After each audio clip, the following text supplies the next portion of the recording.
ഇങ്ങനെ പറക്കി മീൻ കൈ വെള്ളം അങ്ങനെ കളഞ്ഞിട്ട് മീൻ കെട്ടി ഇട്ടുള്ളൂ.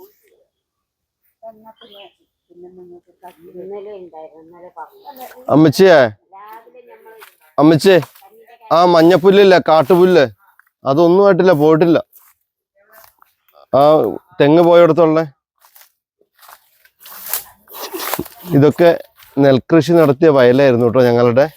അപ്പോൾ മുകളിലുള്ളവരൊക്കെ പണിക്കാരെ കിട്ടാത്തതിൻ്റെ പേരിൽ പതുക്കെ കരയായി അടയ്ക്കാമരമൊക്കെ വെച്ച് വന്നു. അപ്പോൾ പിന്നെ ഗ്രാജുവലി താഴേക്കുള്ളവരും അങ്ങനെ തന്നെ ചെയ്യേണ്ടതായിട്ട് വന്നു. ഇപ്പോൾ കവുങ്ങാണുള്ളത്. വല്ലാതെ കാട് കയറി. അപ്പോൾ ഒന്ന് കാട് വെട്ടുകയാണ്. ഞങ്ങളുടെ തങ്കേച്ചിയും ജാനുവേച്ചിയും ഒക്കെയാണ് കൂടെ ഉള്ളത്. പിന്നെ അമ്മച്ചിയും ഷർട്ടൊക്കെ ഇട്ട് ഉഷാറാക്കിയിട്ട് ഇറങ്ങിയിട്ടുണ്ട് അമ്മച്ചി.